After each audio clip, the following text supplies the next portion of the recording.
Hey guys, Chris here. In this video, we are doing the Motorway range test in the Hongqi E-HS9. So today, we're going to find out just how far this car can go on a full charge of battery on the motorway at a constant 120 kilometers an hour or 75 miles per hour. And then at the end of the video, we're going to put this car into a chart and see how far we were able to go and see how it compares to the competition. And to be honest, this car doesn't have a lot of competition because this is basically the largest electric car on sale in the world, at least in Europe. This thing is more than 5.2 meters long and with 7 seats as a max configuration. Yeah, this car is a huge behemoth of an electric SUV. And also, guys, you may have noticed that we are at a different starting location, and that is because we're going a little bit of a different route today. I think it's a little bit longer. You'll see that in the chart at the end. There's not a huge difference, but that is because we have a new sponsor here on the channel called Elton.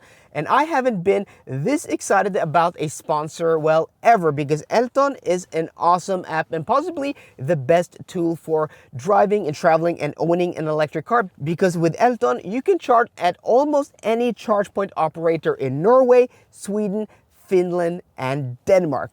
It's awesome. So you only have to download one app, register your card once, and then you have the freedom to choose whatever, almost whatever, charge point operator and charger in all of these countries. It is awesome and mind-blowing. And this is the first time in Norway I am actually charging at an EON charger. It was super simple. I'm going to show you guys later on in the app how it works, because we're going to go do this route and then we're going to get back to this starting point and then we're going to start the charging with the app. It also has navigation. Yeah, it is pretty awesome, this app, but more on that later. So guys, we're just gonna go a little bit further in the charge here, and then I'm gonna disconnect and I'll see you guys on the road. We are now Oscar Mike, and we've been on the road for a little more than 20 minutes now as we pass the Minnesund Bridge. And as you can see from the windsock here, yeah, it seems pretty calm, and it also feels calm, but according to the wind map, we should have a tailwind of about 4 meters per second in the northward direction. We are heading northward now to Moelv. So today's route is a little bit different, a little bit longer than our usual route. I think it's going to be about 220 or 225 kilometers. But again, at the end of the video, you'll see in the chart, I mean, it really doesn't matter if it's 210 or 230 because we're going the same stretch of motorway. We're going to our point and then back again, ABA testing. And also today's conditions, it is 1 degree Celsius outside now. It was 3 degrees Celsius when we started. And you can see the roads are damp, they're not wet, it hasn't been raining. But you can see we do have snow on the sides of the road and a little bit of spray from the cars in front. You know, this is what I called window washer fluid weather, or in Norse, spylervæskevær, where you just go through so much window washer fluid because the cars in front of you just kick up so much dirty spray from like the snow melting on the sides of the road. But okay guys, average consumption thus far 32.1 kilowatt hours per 100 kilometers. Yeah, that is pretty high. This is a pretty big car, so it's going to be interesting to see if we really do have, you know, a tailwind, and if that will actually go up once we hit our turnaround point and start going back. So we have about 100 kilometers left now to our turnaround point. Yeah, a little less than that. A little less than 100 kilometers. We're going to turn in Moelv, so I'll catch up with you once we get to that turnaround point. Okay guys, we are now here at our turnaround point, so we're going to take an exit off the E6 there. This is also where the 4-lane section of the E6 motorway ends. So from here, it's just 2-lane highway. So this is our turnaround point here by Moelv. And as you guys can see today, the weather is really foggy.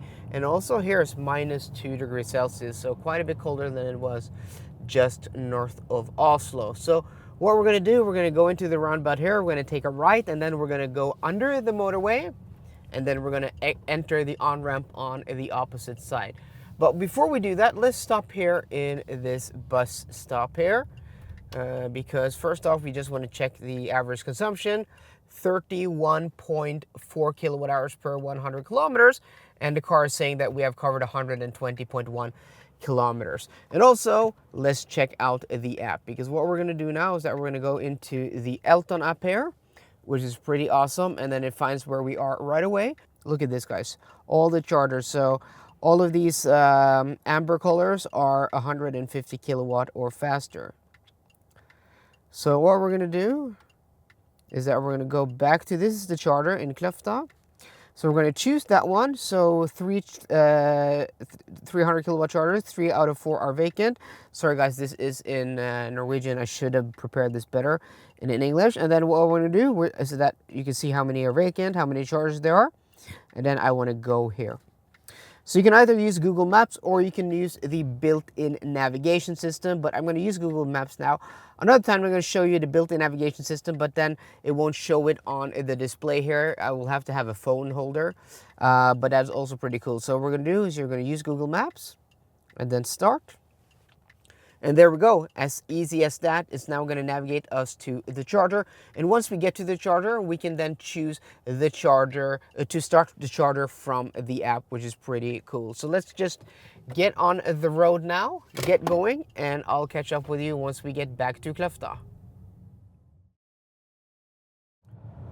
Okay, so we just passed the Minnesund Bridge southbound. We've covered a little more than 200 kilometers, and once we went below 9% stated charge, the car went into limited mode. It's not, fully turtle mode because we can still go, at motorway speeds, but we are limited in power. And also the indicated range went from like 25 kilometers down to 0 once we hit like 9%. And also we are running in eco mode, and that means we can't run the heated steering wheel. We can run one setting on the heated seat. But also, if I try to turn up the volume here, this is quite interesting. So in limited mode, we're limited to like in eco mode, we're limited to like 50%. But now in limited mode, it's like, yeah, you can get 20% volume, not more than that. So I don't know, that is pretty darn cool or interesting. It's not cool, but it's interesting that they do that. I don't think that's the biggest culprit of consumption, but they try to limit at least any thing that drinks or pulls electricity. So we're at 5% now. I don't know how far we're going to be able to go. We just passed a Circle K charging station right behind us. I think we have the Ionity in Dal right here. Maybe we're going to be able to go to the recharge chargers by Gardermoen, by the airport, but I just don't know. We're at 5%. I don't want to push it too much because the car is indicating that we don't have any more juice left.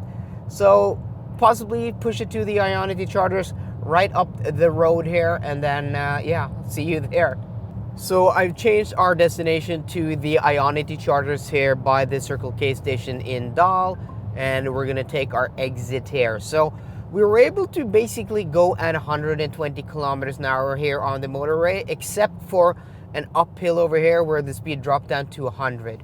So I think we're still gonna let this be a fair test where you're still mostly able to keep that speed. So our calculations at the end of the video to see your actual range, I think is going to be fair, that we were at least able to go down to like 2%, which we are to now, and probably 0%.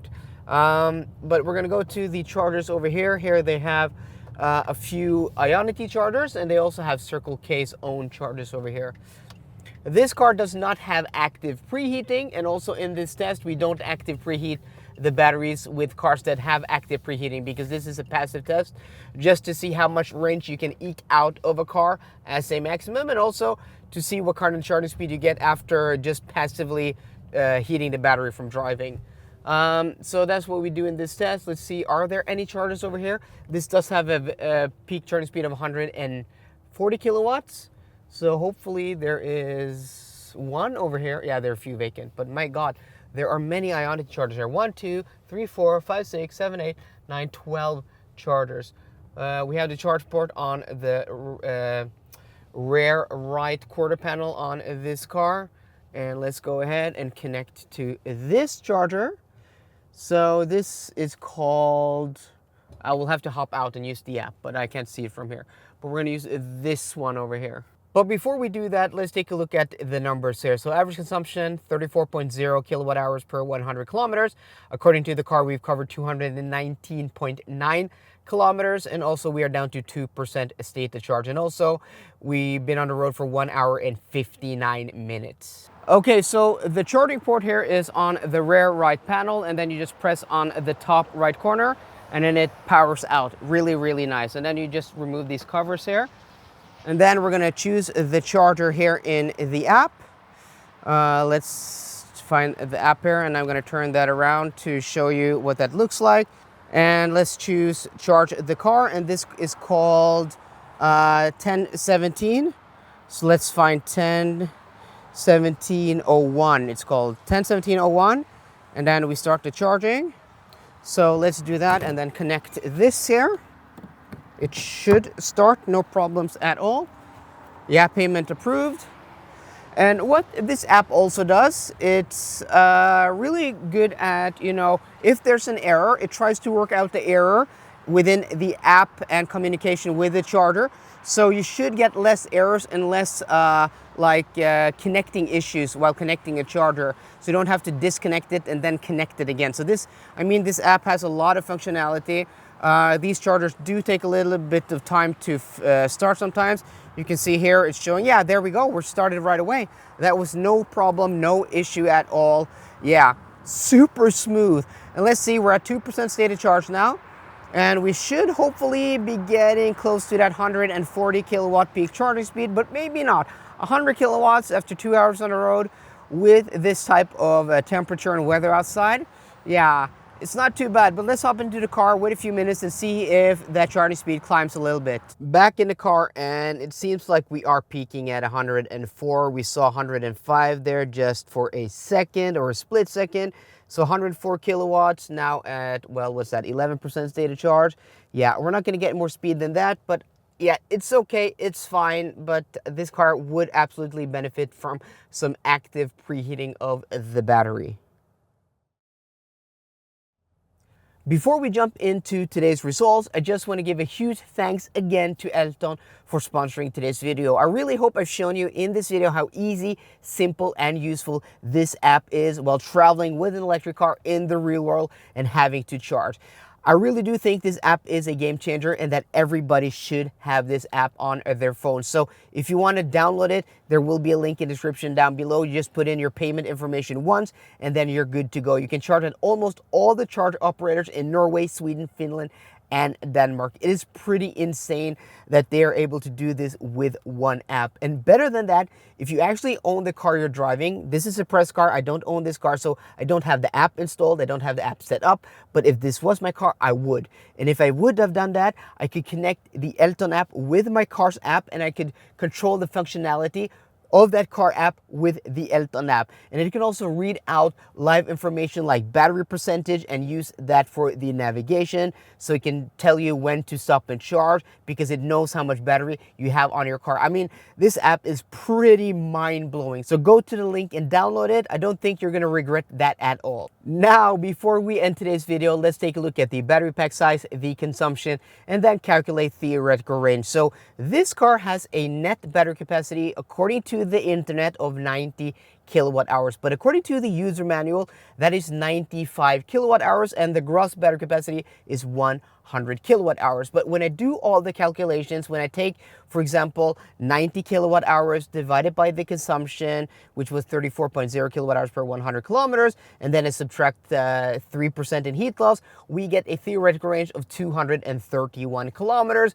If we use 5% heat loss, we get 226 kilometers. And those numbers, either it's 5% or 3%, is pretty darn close to what we actually got today. So I think that 95 kilowatt hour number in that user manual also includes the buffer below zero, which we never include in this test. We're interested in 100 to 0%. And I think 90 kilowatts, which is net or usable battery capacity in the sense we use it in every other car, is 90 kilowatt hours. So I do think that this car, on a good day, if we're a little bit generous, 231 kilometers of, well, actual motorway range, and that is not pretty good. That's not good at all. It actually puts this car almost at the bottom. I think the BMW i3 did worse. Yes, it's cold, not the best conditions, but we've driven EVs in far worse conditions than this. This isn't close to being worst case scenario. This is actually pretty good conditions to be, you know, at the beginning of February in winter. So today's conclusion, the Hongqi E-HS9 isn't really a car to go traveling long distance with on the motorway because its motorway performance is pretty poor. But again, this is a huge car. It's a big box that's going through the air at 120 kilometers an hour, and I wouldn't expect more. But I was hoping for a little better range now in winter. So guys, let me know what you think down below. I hope you enjoyed today's video. If you did, please drop me a thumbs up down below. And for more car content, as always, please subscribe. See you guys later and goodbye.